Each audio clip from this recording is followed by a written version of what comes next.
Então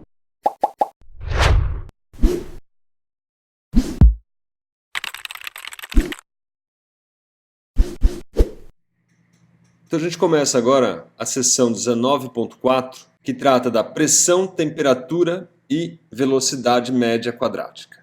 Então nosso objetivo nessa seção é relacionar a pressão com a velocidade média das moléculas. Então esse resultado ele é importante porque ele mostra como a pressão, que é uma grandeza macroscópica, ela depende da velocidade das moléculas, que é uma grandeza microscópica. Então a gente relaciona agora nesse capítulo uma grandeza macroscópica, que é a pressão, com a velocidade das moléculas, que é uma grandeza microscópica. Então a gente começa relacionando a pressão com essa velocidade e depois, através da lei dos gases, a gente consegue também relacionar a velocidade média das moléculas, das partículas, dos átomos que constituem o gás, com a temperatura. Para a gente fazer isso, a gente calcula inicialmente a força que uma molécula exerce sobre a parede. Com essa força, a gente relaciona ela com a pressão, sabendo que o módulo da força dividido pela área é igual à pressão.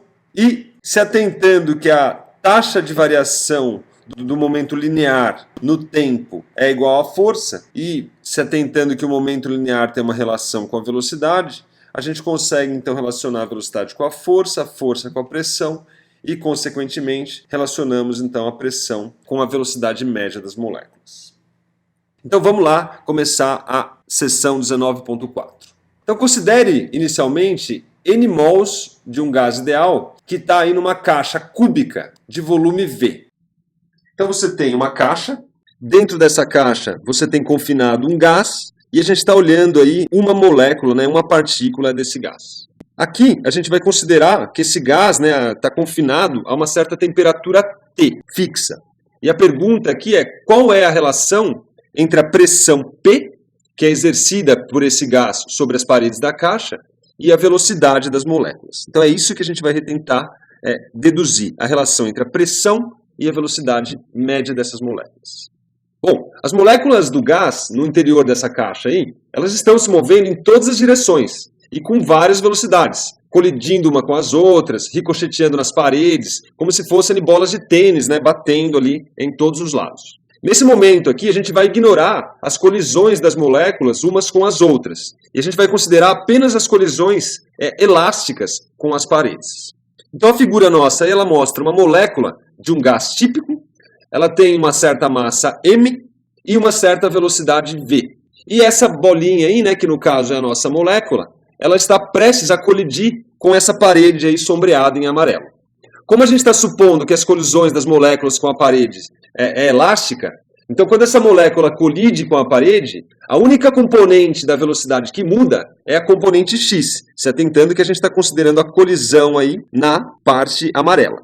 Então quando ela se choca com essa parede, imagina só, ela vem aqui, possui uma componente de velocidade aqui, que é Vx. Ela vem, então, por mais que ela bata na parte superior, não importa, à medida que ela se choca com essa parede amarela aqui, a velocidade, então, troca de sinal, mantendo o módulo. Isso porque nós estamos considerando que a colisão é uma colisão inelástica. Então, a velocidade inicial da direção x era igual ao módulo de Vx na direção inversor, isso aqui inicialmente, e a velocidade x final possui o mesmo módulo, porém agora ela está na direção menos inversor, considerando aqui o meu inversor, uma direção aí da esquerda para a direita. Bem, se a única componente da velocidade que muda é a componente x, isso significa que a componente do momento que muda é a componente x, que é a que sofre uma variação. Então, nesse sentido, o meu delta px, que é a variação do momento linear na direção x, ele é o momento em x final menos o momento em x inicial. Isso aqui, por sua vez, é igual. O final ele está na direção menos inversora, então fica menos mvx, menos o momento inicial. O momento inicial era mvx.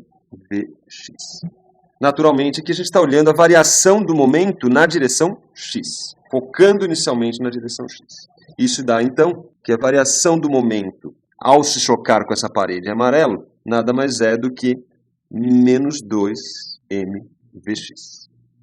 Dessa maneira, então, a gente mostra aí que o momento ΔPx, que é transferido para a parede pela molécula durante essa colisão, ele é um momento cujo módulo, né, é igual a 2mvx.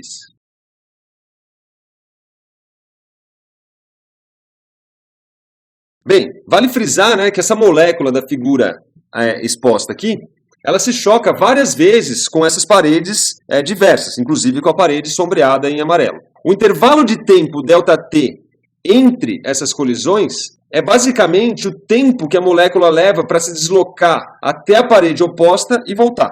Então vamos tentar explicar melhor. Então imagine que minha molécula ela saia, ela vem, troca o momento aqui e ela retorna. Aí ela volta, troca o momento e retorna. Então a taxa com que ela troca momento com essa região aqui depende desse tempo que ela leva para ir e voltar. O tempo que ela leva para ir e voltar a gente pode calcular. E, consequentemente, a gente vai ter uma ideia do qual é a taxa de momento, a taxa média de momento que ela troca com essa parede. Então, a taxa média com a qual o momento é transmitido é igual, então é meu ΔPx sobre ΔT, que por sua vez é igual então a 2mvx sobre ΔT. Onde? Agora a gente precisa saber o intervalo de tempo que ela leva para ir e depois voltar. O deslocamento total para ela ir e voltar é 2L. Para ela se deslocar 2L, dado que ela tem uma velocidade Vx, ela leva um certo ΔT. Então, esse ΔT aqui é o tempo que ela leva para ir e voltar, que nada mais é do que 2L dividido pelo módulo da velocidade Vx.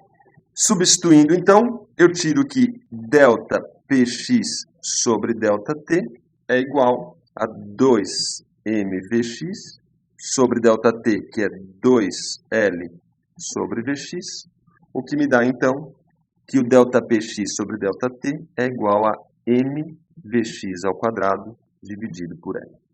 Agora, pela segunda lei de Newton, a taxa com qual esse momento é transferido para a parede é exatamente a força que é a que age sobre a parede.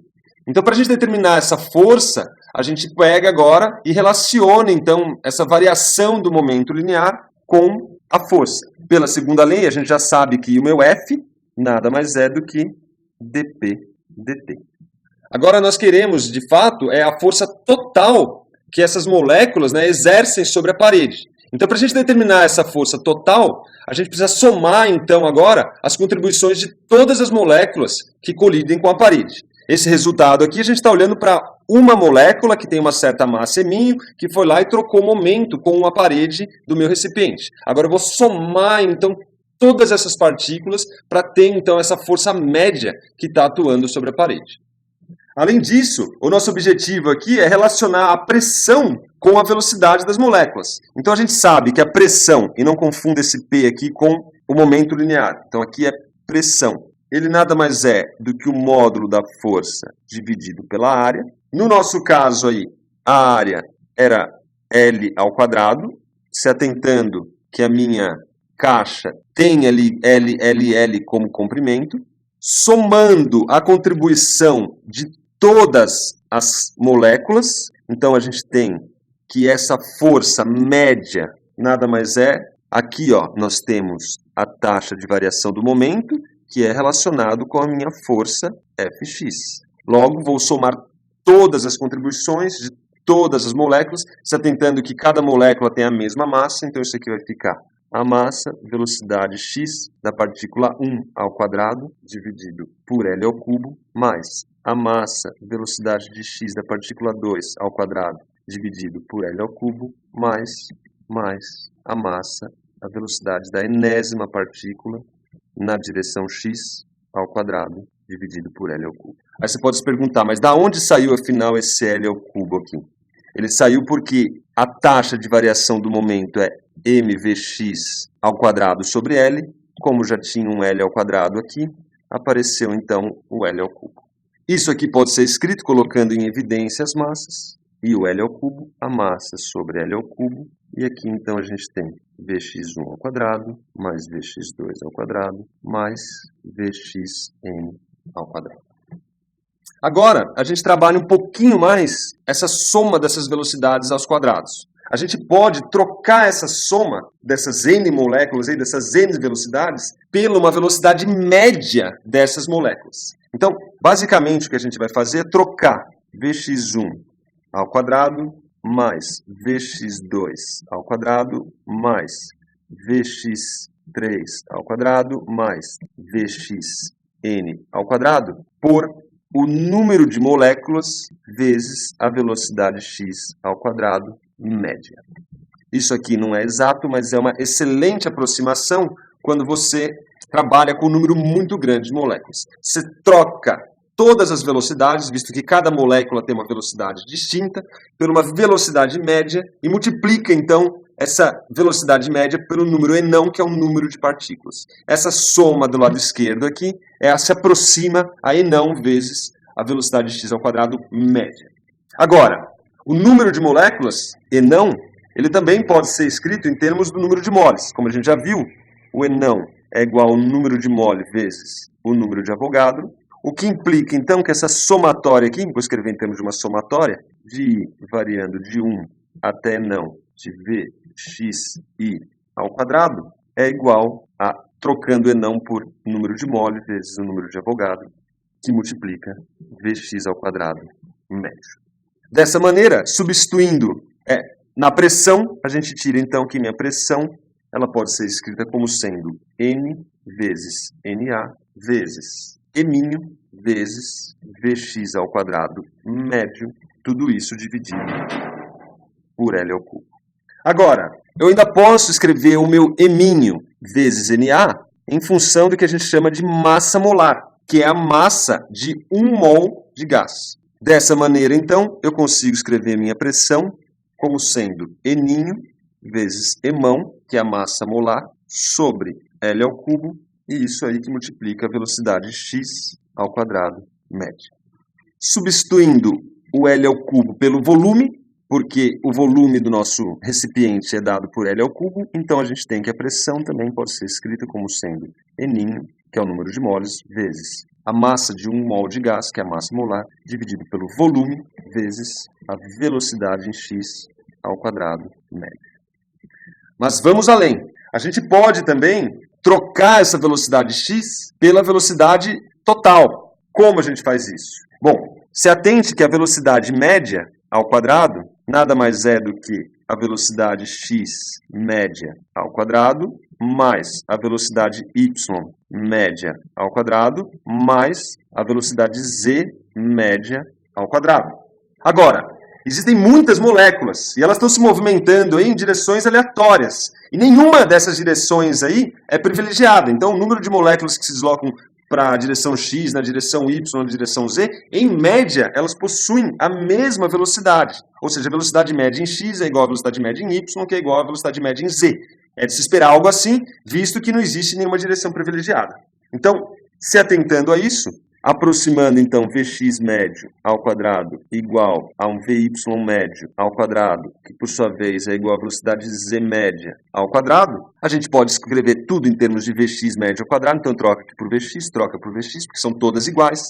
Então eu tenho aqui a minha velocidade média ao quadrado, nada mais é do que 3 vezes a velocidade x média ao quadrado, o que implica então que a velocidade x média ao quadrado nada mais é do que a velocidade média ao quadrado dividido por 3. A pressão, então, por sua vez, ela pode ser escrita agora como sendo um P, que é igual a Eninho vezes Emão sobre 3 vezes o volume, que multiplica, então, a velocidade média das partículas ao quadrado. Essa velocidade aqui é chamada de velocidade média quadrática, que geralmente a gente escreve como sendo V de RMS ao quadrado. Dessa maneira, então, a gente tira nosso primeiro resultado aqui, onde a gente mostra, então, que a pressão é igual ao número de moles vezes a massa molar vezes a velocidade média ao quadrática dividido por 3 vezes o volume. Então, só reescrevendo, a pressão é igual a N Emão sobre 3V, que multiplica a velocidade média ao quadrado. Então, essa expressão ela mostra como que a pressão, que é uma grandeza macroscópica, depende da velocidade das moléculas, que é, por sua vez, uma grandeza microscópica. Então, vale enfatizar isso. Agora, a gente também pode fazer uso da lei dos gases ideais e relacionar essa velocidade média quadrática também com a temperatura. Assim, fazendo uso da lei dos gases ideais, onde PV é igual a nRT, ou seja, dessa expressão aqui, eu consigo então tirar aqui PV é igual a N emão sobre 3 vezes a velocidade média ao quadrado. Agora, PV é igual a nRT, o meu N vai embora com o meu N, o que implica então que eu consigo escrever a velocidade média como sendo 3RT sobre emão raiz disso tudo aqui. Então, essa expressão também é de suma importância. Ela relaciona, então, a velocidade das moléculas, que é uma grandeza microscópica, com a temperatura do gás. Se você calcular essas velocidades médias quadráticas para moléculas, por exemplo, de hidrogênio a uma temperatura ambiente, a velocidade média, mais ou menos, dessas moléculas é da ordem de 1920 metros por segundo, ou seja, aproximadamente 7.000 km por hora, que é muito maior do que a velocidade, por exemplo, de uma bala de revólver. Na superfície do Sol, onde a temperatura é da ordem de 2 vezes 10 a sexta Kelvin, a velocidade média quadrática das moléculas de hidrogênio seria ainda 82 vezes maior que na temperatura ambiente. Isso se não fosse pelo fato de que em velocidades tão altas, as moléculas elas não sobrevivem a essas colisões com outras moléculas e acabam se ionizando. Vale enfatizar também que essas moléculas média quadrática são apenas uma espécie de velocidade média, tá certo? Muitas moléculas, elas se movem muito mais depressa e outras muito mais devagar do que esse valor. Em média, você tem essa velocidade, essa é a velocidade média do sistema. Para concluir, vale falar também que a velocidade do som em um gás ele está intimamente ligado a essa velocidade média quadrática das moléculas. Em uma onda sonora, a perturbação ela é passada de molécula para molécula através dessas colisões. Dessa maneira, a onda sonora ela não pode se movimentar mais depressa que a velocidade média dessas moléculas. Na verdade, a velocidade do som deve ser um pouco menor que a velocidade média das moléculas, porque nem todas as moléculas estão se movimentando na mesma direção que a onda. Então, só para enfatizar, a temperatura ambiente, por exemplo, a velocidade média quadrática das moléculas de hidrogênio e de nitrogênio é da ordem de 1920 metros por segundo e 517 metros por segundo, respectivamente. A velocidade do som nesses dois gases é de 1.350 metros por segundo, ou seja, vai de 1920, que é a velocidade das moléculas, para 1.350, que é a velocidade do som. E no caso do gás de nitrogênio, cuja velocidade média das moléculas é 517 metros por segundo, a velocidade do som é 350 metros por segundo. Uma pergunta natural que pode ser feita pelos ouvintes aí é que se as moléculas se movem tão depressa, por que leva quase um minuto para a gente sentir o cheiro quando a gente abre, por exemplo, um vidro de perfume do outro lado da sala? Por que essas moléculas, então, não chegam rapidamente, já que elas têm essa velocidade tão grande? A resposta é que, como a gente vai discutir mais para frente, apesar de elas terem essa velocidade elevada, as moléculas do perfume elas se afastam lentamente do vidro por conta das colisões que elas possuem com outras moléculas, o que as impede de seguir, então, uma trajetória retilínea, que é a que a gente está considerando aqui. Então, esse é o resultado da seção 19.4, que basicamente relaciona a pressão e a temperatura, que são duas grandezas macroscópicas, com a velocidade média das moléculas, que é uma grandeza microscópica. Esse é, de fato, um resultado extremamente importante. Fique à vontade para mandar dúvidas, sugestões, eu estou à disposição aí de vocês. Um abraço e obrigado.